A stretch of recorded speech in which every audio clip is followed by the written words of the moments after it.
mencionar que existe un curso de dengue en OPS, que es gratuito, así que para los que estén interesados puedan inscribirse,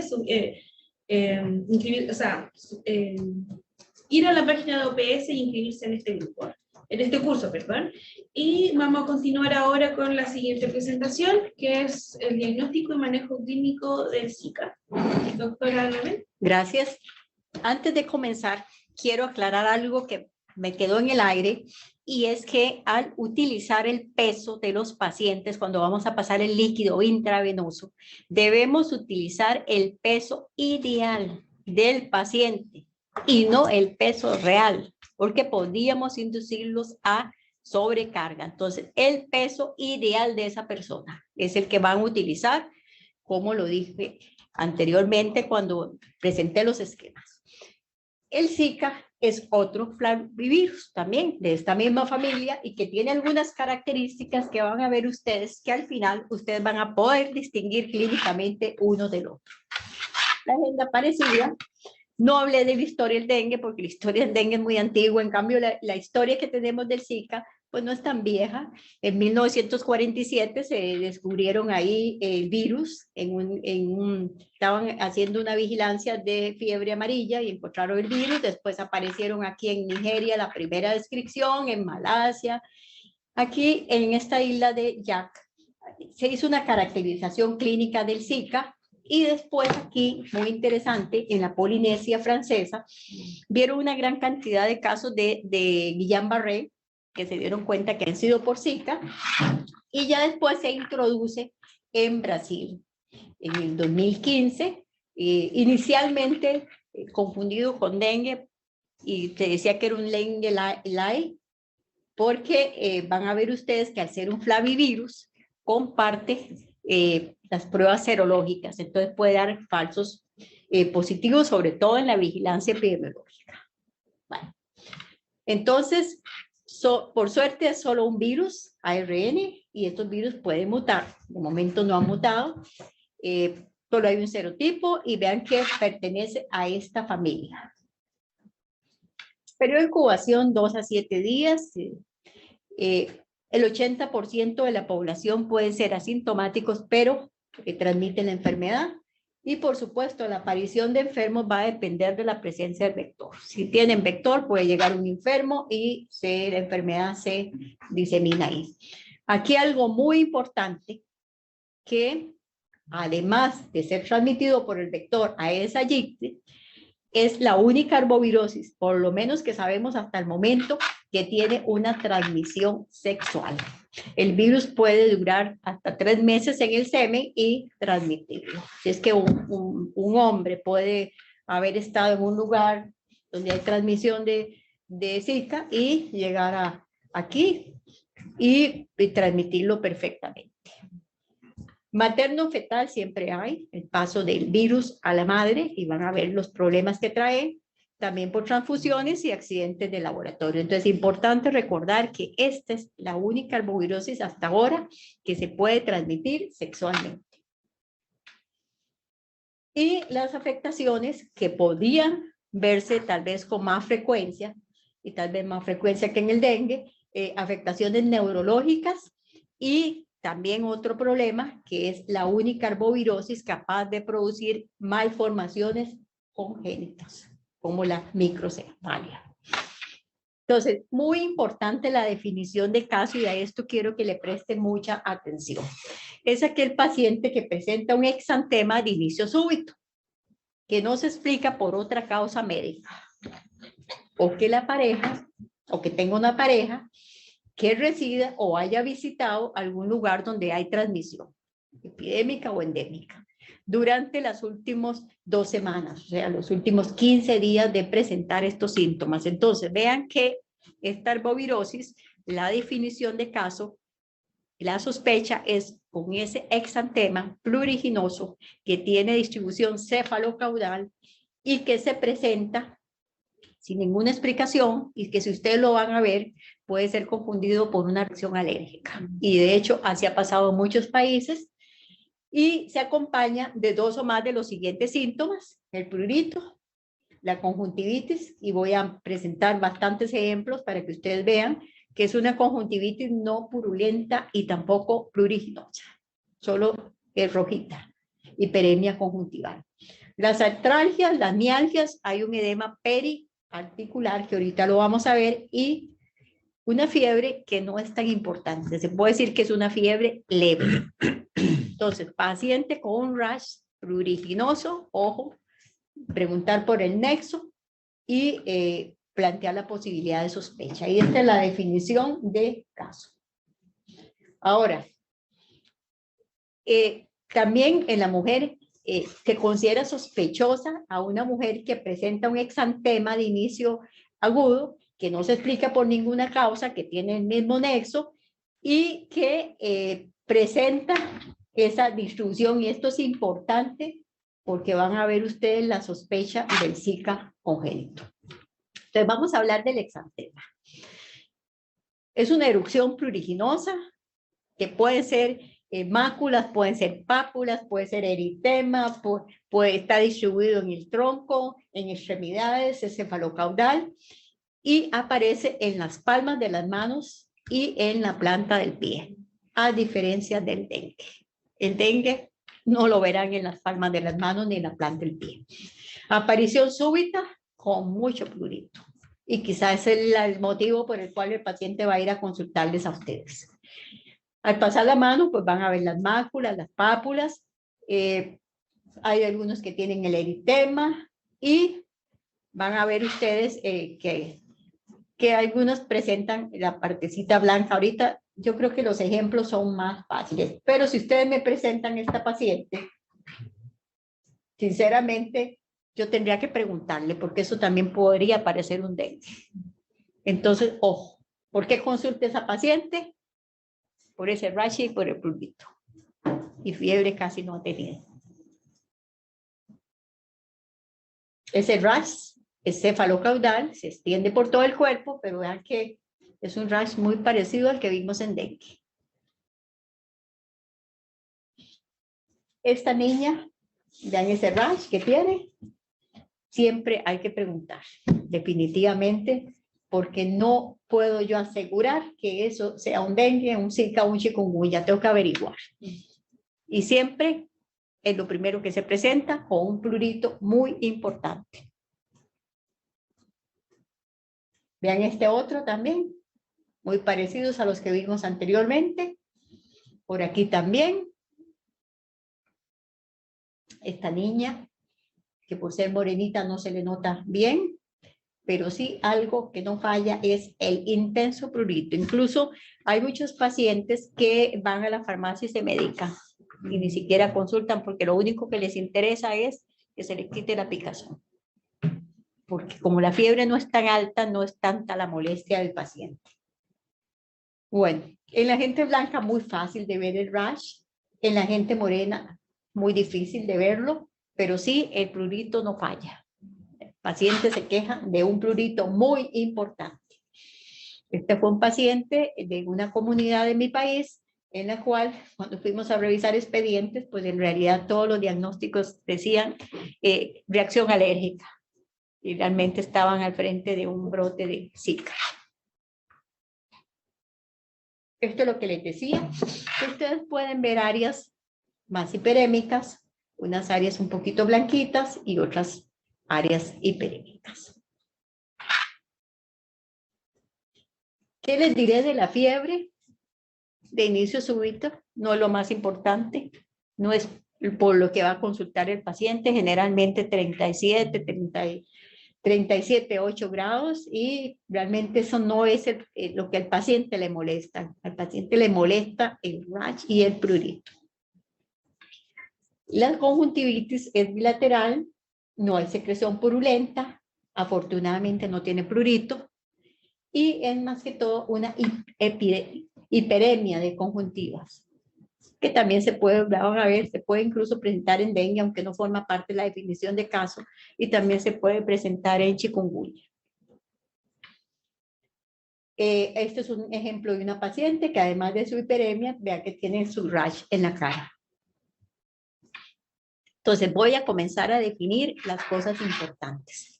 El paciente se queja de artralgias. y son poliartralgias bilaterales y simétricas.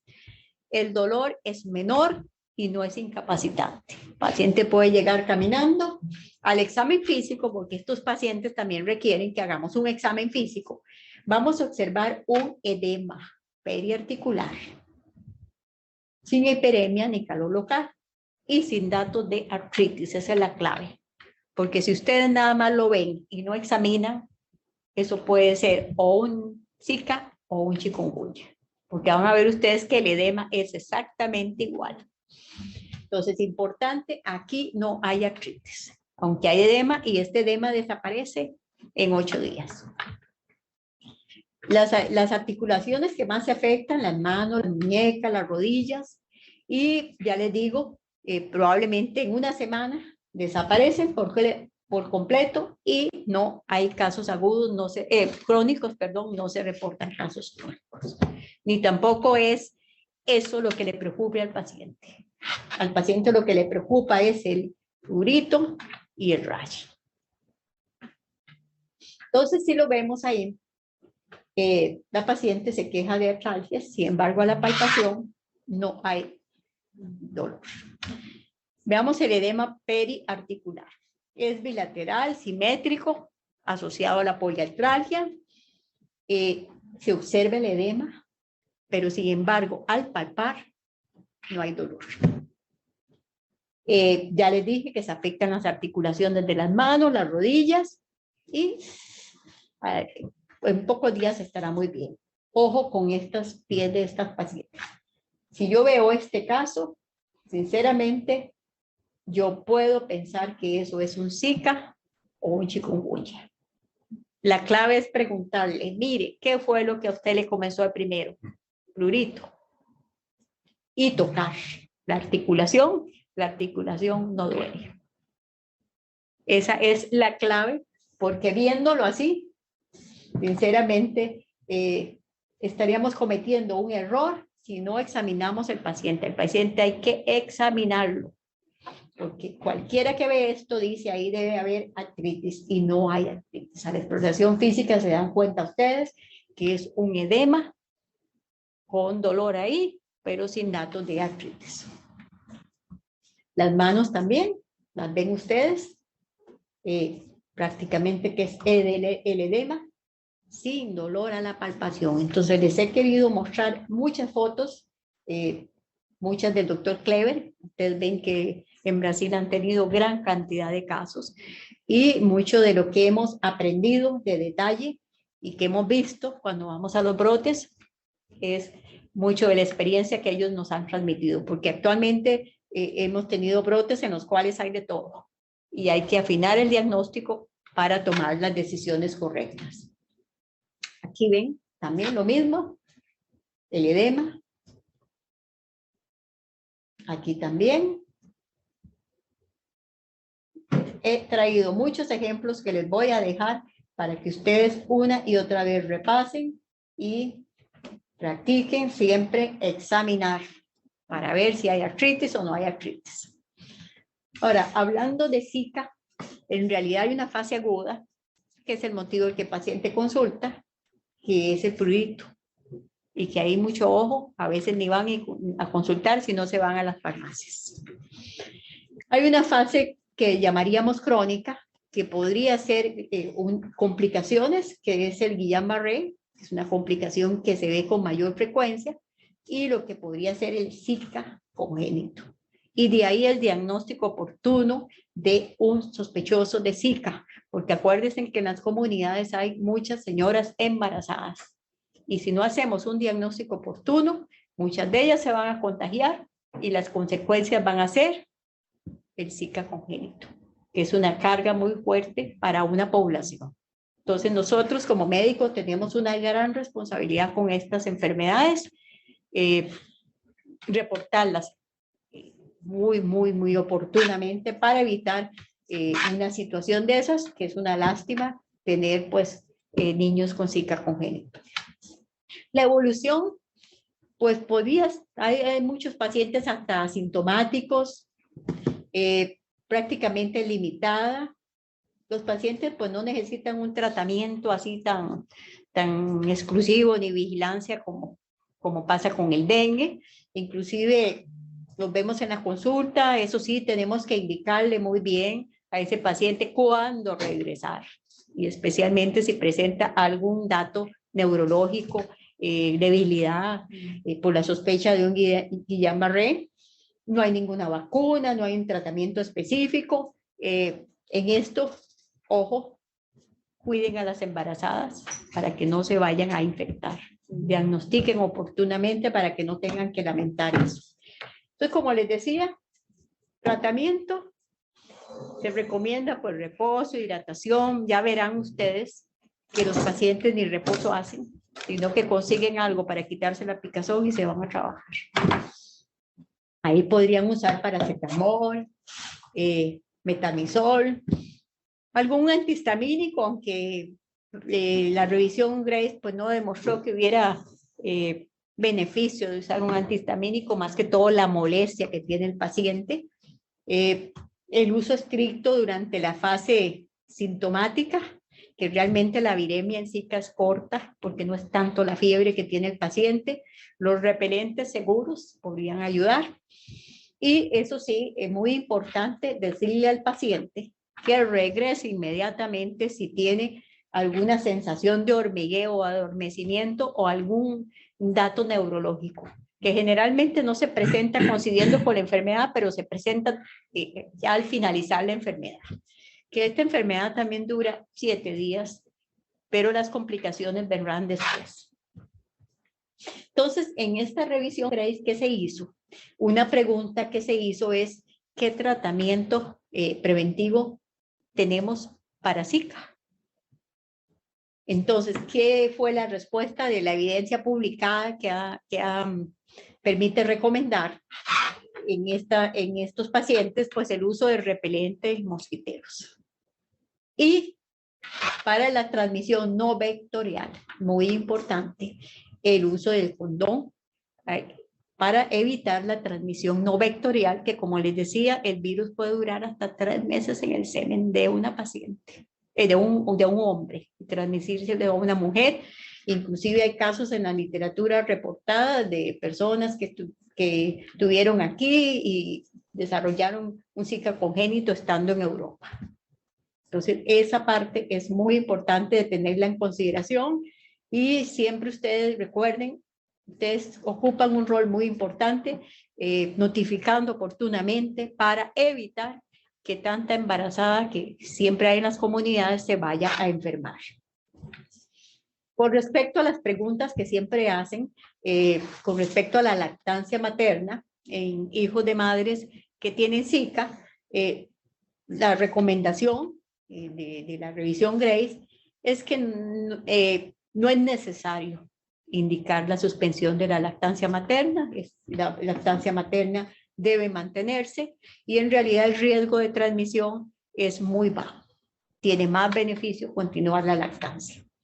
Entonces, hablando de las complicaciones, hay complicaciones neurológicas. Brasil tuvo bastantes. Otros países lo que más han reportado es complicaciones como el síndrome de Guillain-Barré, la complicación que más se presenta la mayoría de las veces a los 10 días, a los 15 días, por eso debemos informarle, y la temida que es el Zika congénito. El síndrome de Guillain-Barré pues es ya pues conocido de todos. En realidad puede ser causado por muchas vacunas, infección viral, tantas causas, y el tratamiento pues es el mismo que utilizamos. Y en este paciente sí es muy importante, paciente con Zika, cuando lo estamos viendo en la consulta, que como les digo, no requiere un control de todos los días como ese control y acompañamiento que requiere el dengue, pero sí debemos de tener muy claro, mire, si usted comienza con adormecimiento, consulte inmediatamente, algo que usted note diferente, consulte inmediatamente, porque el paciente sí debe estar orientado en ese sentido. Este es un paciente de Brasil. Nosotros tuvimos en mi país también casos de Guillain-Barré, secundarios a un brote que tuvimos de Zika, y en realidad la definición de caso, para asegurar que ese Zika fue secundario, que ese Guillain-Barré fue secundario a un Zika, es que el paciente tenga el antecedente de haber estado en un lugar con transmisión de Zika, que haya tenido un cuadro clínico de Zika y que presente pues, los criterios que ya tenemos y conocemos, y no voy a detenerme mucho en eso, para sospechar que sea un Guillain-Barré. Ahora, ahí la forma de confirmarlo y decir, bueno, ese fue un Guillain-Barré secundario a un Zika, tendrían que hacerle una punción lumbar y detectar un PCR en tiempo real. Que por supuesto eso es en apoyo a la vigilancia epidemiológica y para cerrar el caso, pero en realidad el manejo es clínico. Si me llegó, se maneja exactamente igual que un Guillain-Barré de otra causa. Pero sí, importante tener en mente que debemos informar al paciente de la posibilidad de que se presente esta complicación o alguna complicación neurológica. Tal vez esta es la más temida y la más lamentable y se debe a esta transmisión que puede ser vectorial o sexual. Y muchas de las mujeres son asintomáticas. Sin embargo, son capaces de transmitir por transmisión placentaria, y entonces ese virus del Zika actualmente pues se sabe que altera el metabolismo del tejido fetal con los nutrientes, los factores de crecimiento y el intercambio de gases en la placenta durante el embarazo, y va a alterar la vasculatura y el crecimiento del sistema nervioso central. Entonces, si la mujer se infecta al inicio, las secuelas van a ser mayores, porque todo este proceso, el virus sigue dañando el sistema nervioso central del feto, porque el feto no se defiende, y entonces las consecuencias son muy, muy lamentables. De ahí la importancia que evitemos que las mujeres embarazadas se contagien de Zika. Importante esa vigilancia que ya se hace de microcefalia, pero si está unida a la otra vigilancia que se hace, pero en zonas donde hay transmisión es importante determinar si es por el Zika. Esto fue una verdadera tragedia que les pasó a los brasileños. Fue la presentación, eso un fin de semana de todos esos niños que nacieron, un fin de semana todos con Zika congénito. Y eso se puede evitar, claro, se puede evitar. Si hacemos un diagnóstico oportuno, protegemos a las embarazadas, evitamos que ellas se vayan a enfermar, porque este es un problema que ahora en un caso lo van a ver ustedes, la secuela que puede llegar a tener. Este es un caso de Brasil, que es una paciente que a las 9 semanas desarrolló una erupción cutánea con un edema periarticular y una conjuntivitis cuando Brasil tuvo su gran brote de Zika. A las 13 semanas le hicieron la ecografía y estaba normal. A las 23 semanas se detectó que al niño le faltaba la mano, al feto. A las 30 semanas de gestación en el TAC, detectaron la microcefalia, las calcificaciones en parénquima cerebral y otros daños a nivel de cerebro. Se le realizó una cesárea y lo que se venía viendo se encontró. Definitivamente se detectó PCR en tiempo real en el cordón, y las demás serologías que le hacen al estudio salieron negativas, y entonces es un caso de Zika congénito, y como este tuvieron una cantidad importante de casos. Pues es una experiencia lamentable de mi país. Una comunidad con tal vez 200 habitantes, comenzaron a detectar casos que los médicos lo que escribían en el expediente era reacción alérgica, crisis alérgica y dermatitis alérgica, y en ese esperando resultados fue pasando el tiempo, porque los resultados son en apoyo a la vigilancia epidemiológica y no para las decisiones clínicas. con el riesgo para esa población, para todas las embarazadas, y de hecho esa población llegó a tener una señora con un Zika congénito, que era creo que la única embarazada que había en esa comunidad. Llegaron a tener un Guillain-Barré. ¿Y qué es lo que pasa? Lo que pasa es que si está el zancudo y no hacemos un diagnóstico oportuno, sea de Zika, sea de dengue, sea chikungunya, entonces esta es la realidad. Y cuando tenemos esta realidad, en realidad, por lo menos en Zika, las que van a llevar todas las de perder son las embarazadas. Cualquiera de nosotros que no tenga una afectación neurológica. Y si estuviéramos en dengue, pues lo que ya habíamos dicho de dengue. Y entonces en este momento es donde decimos nosotros, bueno, ¿y en qué se falló? ¿En qué se falló? En el diagnóstico oportuno. Vean que de Zika he dejado aquí lo que es la confirmación, pero esta confirmación es en apoyo a la vigilancia epidemiológica. Es como para decir, sí, es verdad, tenemos transmisión de Zika, pero no para nuestras decisiones, porque nosotros los clínicos tenemos que alertar oportunamente. No teman poner un diagnóstico sospecha. Nadie los va a matar por eso, pero sí le van a hacer muy bien a las embarazadas y al resto de la comunidad. Entonces, estos son los exámenes en apoyo, que ya ustedes los tienen aquí. Se puede hacer el PCR en tiempo real, se hará la serología, pero sí les diré una cosa, que la serología da reacción cruzada con dengue, porque son flavivirus. Entonces, ustedes van a tener IgM e IgG. Eso les pasó en Brasil, que al inicio ellos creían que era un dengue, pero un dengue muy light, sin tantos síntomas. Y claro, era Zika. Entonces, esto, por supuesto, cuando tengan un caso de esos, notifiquen inmediatamente, envíen sus estudios para apoyo a la vigilancia epidemiológica, detengan la transmisión y protejan las embarazadas. Esta parte, pues en realidad no es tan extensa. Tal vez rescatar aquí, y muy, muy importante, la definición de caso sospechoso, que vamos a volverla a retomar, porque es muy importante que ustedes la tengan presente y la practiquen.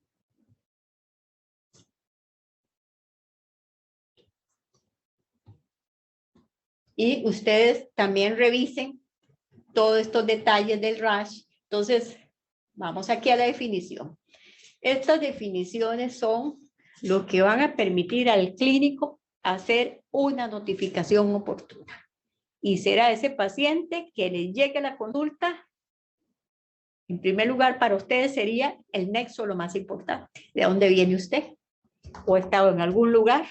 En este momento, en el año no tenemos tanta transmisión, pero puede ser que lleguemos a tener. Y presenta este exantema que lo va a describir de inicio súbito, comienza en la cabeza, se extiende, pica. De ahí inmediatamente ustedes piensen Zika. No hay otra razón médica para explicar eso, no es una reacción alérgica. Y tiene dos o más de los siguientes síntomas, como los describí, que son clínicos. Vea que ahí no necesitan ningún examen de laboratorio. El prurito, que ahí sí es verdad que nunca falta, la conjuntivitis, la artralgia, sin artritis, muy importante. El edema en articulaciones lo pueden ver, pero sin artritis. Y eso es clave y es quizá lo que lo diferencia del chikungunya. La mialgia y la fiebre, que la fiebre es mínima, casi. Entonces, si ustedes llegan a tener un caso así, notifiquen inmediatamente y yo creo que le harán un gran beneficio a toda la población.